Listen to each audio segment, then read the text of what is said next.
So hello everyone, ICT virtual classes में मैं योगेश टिमनी आपका स्वागत करता हूं। तो आप सभी जानते हैं हम लोग पढ़ रहे थे फोटो इलेक्ट्रिक इफेक्ट और हमने पढ़े थे इसके 5 लॉ। हम बात करते हैं 5 लॉ के ऊपर ही। तो there are 5 laws of photoelectric effect, यानी कि प्रकाश के वैद्युत प्रभाव के 5 नियम हैं। तो प्रकाश के वैद्युत प्रभाव के 5 नियम हैं। अब ये 5 नियम क्या है ये 5 लॉज, और उस पर बात करते हैं। तो लॉज हो गए, पहला लॉ हो गया the rate of emission of photoelectron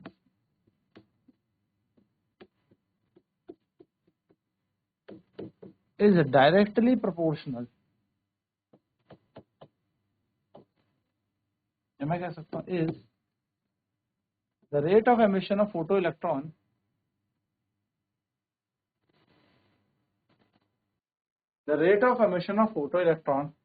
increases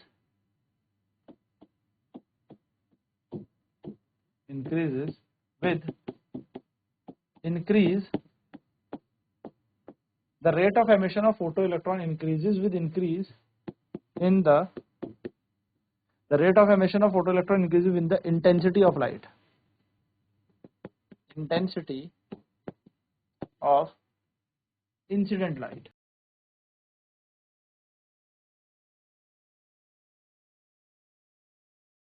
क्या कह रहा है?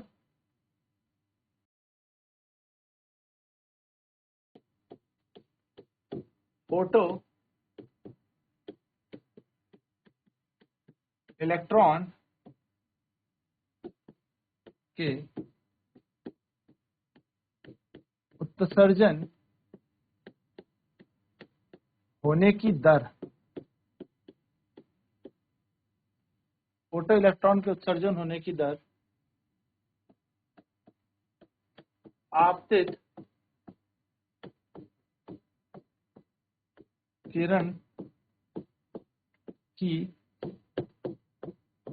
तीव्रता बढ़ाने से बढ़ जाती है।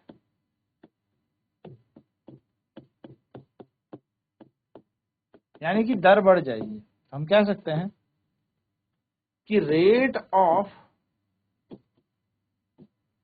ऑफ एमिशन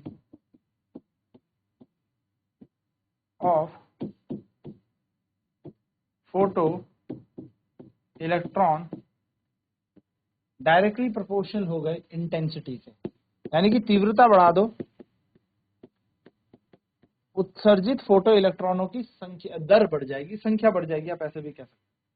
यानी कि फोटो इलेक्ट्रॉन की दर समानुपाती है प्रकाश की तीव्रता के। जितनी ज्यादा तीव्रता उतना ज्यादा यहाँ पर क्या होगा, इलेक्ट्रॉन एमिशन होंगे, उतना ज्यादा इलेक्ट्रॉन एमिट होंगे। Second, the kinetic energy of photo electron, the kinetic energy of photoelectron does not depend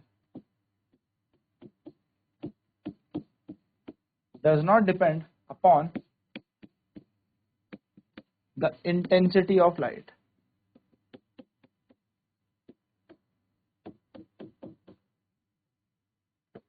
यानी कि उत्सर्जित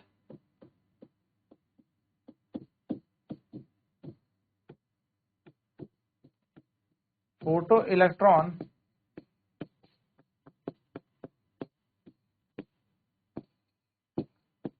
की गतिज ऊर्जा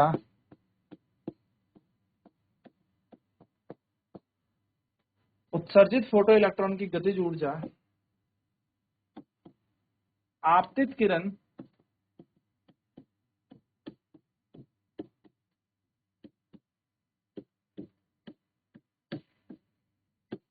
की तीव्रता पर निर्भर नहीं करती।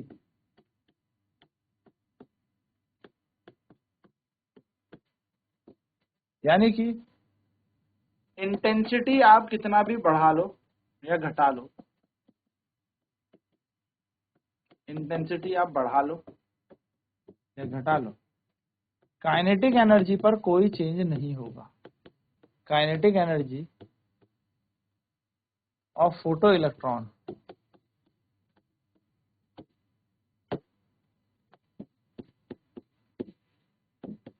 सेम रहेगी, इस पर कोई प्रभाव नहीं पड़ेगा। यानी कि तीव्रता को आप बढ़ा लो या घटा लो,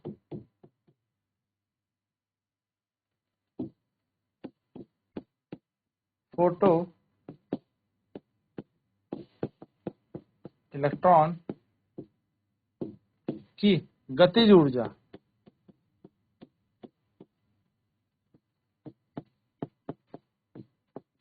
पर कोई प्रभाव नहीं। तो इलेक्ट्रॉन की गतिज ऊर्जा पर कोई प्रभाव नहीं पड़ता। चलिए नोट कर लें इसे फटाफट से, फिर बढ़ते हैं आगे और बात करेंगे फिर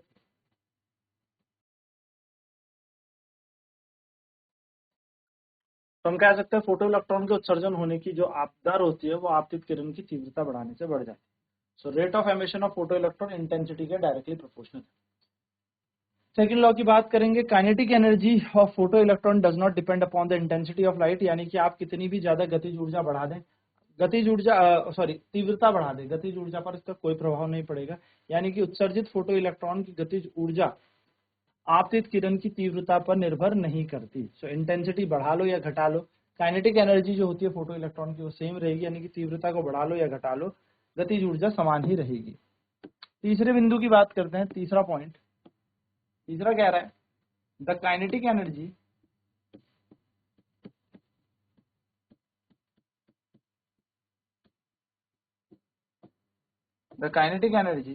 of emitted photo electron depend upon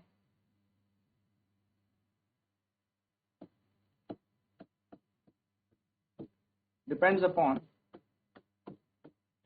the kinetic energy of emitted photoelectron depends upon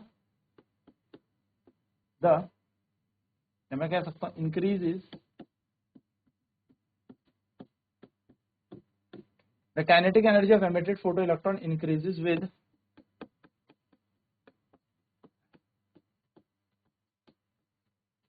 increase in the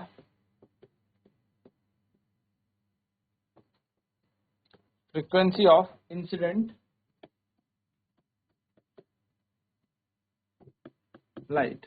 क्या कह रहे हैं, जो गतिज ऊर्जा बढ़ रही है वो किस पे बढ़ रही है, वो आवृत्ति बढ़ाने पर बढ़ती है। तो उत्सर्जित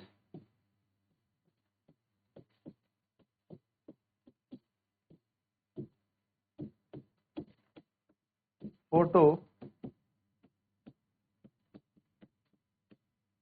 इलेक्ट्रॉन, उत्सर्जित फोटो इलेक्ट्रॉन की गतिज ऊर्जा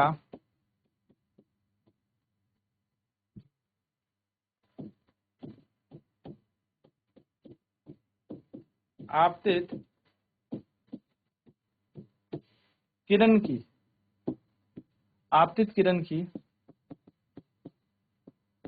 आवृत्ति बढ़ाने पर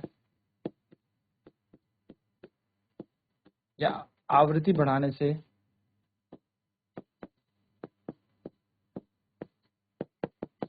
ठीक है, तो आप जितना ज्यादा क्या कर देंगे, आवृत्ति बढ़ा देंगे, उतनी ज्यादा हमारी गतिज ऊर्जा बढ़ जाएगी, यानी कि फ्रीक्वेंसी बढ़ाने से काइनेटिक एनर्जी बढ़ जाएगी।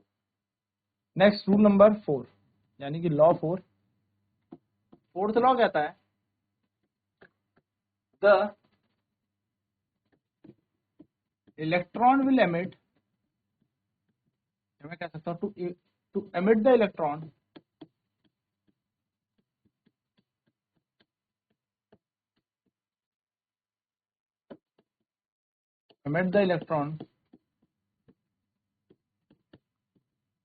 from the metal surface, to emit the electron from the metal surface,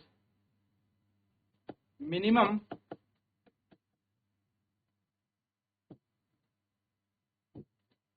amount of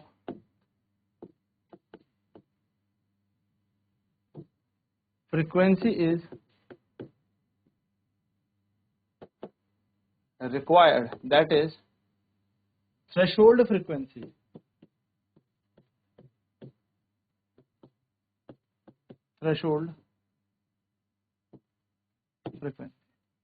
यानी कि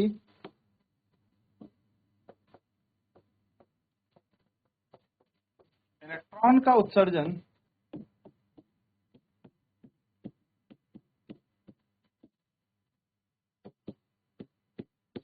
करने के लिए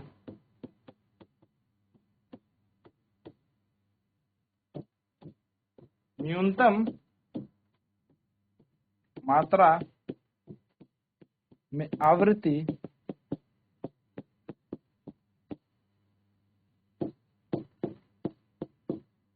होनी चाहिए,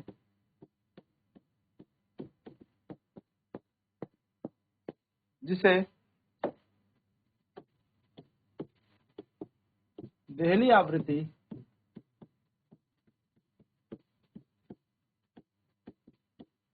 कहते हैं। यानी कि मिनिमम फ्रीक्वेंसी तो चाहिए ही चाहिए। और पांचवा law, there is no time lag between incident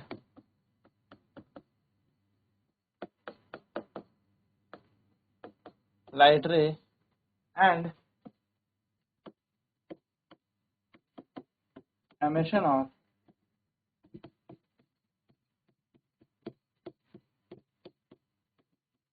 photoelectron, यानी कि there is no time lag between the incident light ray and emission of photoelectron, यानी कि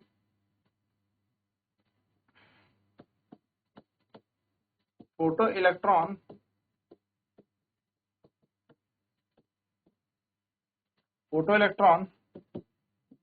के उत्सर्जन और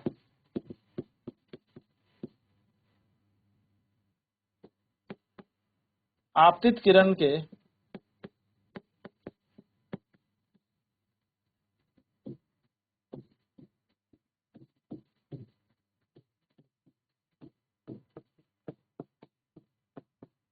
आपतित होने के बीच कोई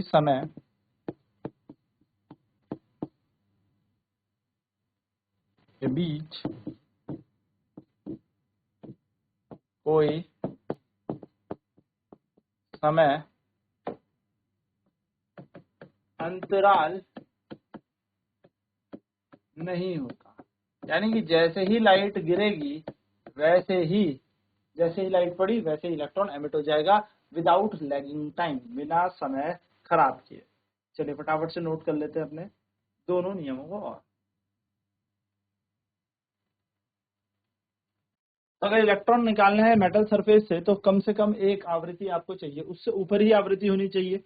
उससे कम आवृत्ति होगी यानी कि फिर उससे कम आवृत्ति पे इलेक्ट्रॉन एमिट नहीं करेगा। यानी कि इलेक्ट्रॉन का उत्सर्जन करने के लिए हमें एक न्यूनतम आवृत्ति चाहिए ही चाहिए, एक न्यूनतम मात्रा में आवृत्ति चाहिए चाहिए। अगर यदि उससे कम आवृत्ति हो जाती है तो इलेक्ट्रॉन एमिट नहीं होगा। नेक्स्ट कह रहा है there is no time lag between incident light ray and emission of photoelectron, यानी कि बिल्कुल भैया इलेक्ट्रॉन का निकलना और लाइट का पड़ना एकदम साइमल्टेनियसली होगा। जो लाइट आई और ऐसे ही इलेक्ट्रॉन निकल जाएगा। यानी कि ये दोनों की दोनों चीजें साइमल्टेनियसली ही होंगी, कोई टाइम लैग इसके बीच नहीं होगा, कोई समय अंतराल इसमें नहीं होगा, कोई गैप नहीं होगा। As soon as light incident on the metal surface, the electron emitted from the metal surface, यानी कि जैसे ही लाइट या प्रकाश या फोटोन आप कह सकते हैं धातु के ऊपर गिरेगा, लाइट यानी कि फोटो इलेक्ट्रॉन का उत्सर्जन भी वैसे ही हो जाएगा। इनके बीच कोई समय अंतराल नहीं होगा। तो ये 5 नियम है हमारे फोटो इलेक्ट्रिक इफेक्ट के, प्रकाश के वैद्युत प्रभाव। नेक्स्ट क्लास में बात करेंगे आगे के टॉपिक की। आज की क्लास में इतना ही। आईसीटी वर्चुअल क्लासेस में जुड़ने के लिए धन्यवाद। आपका दिन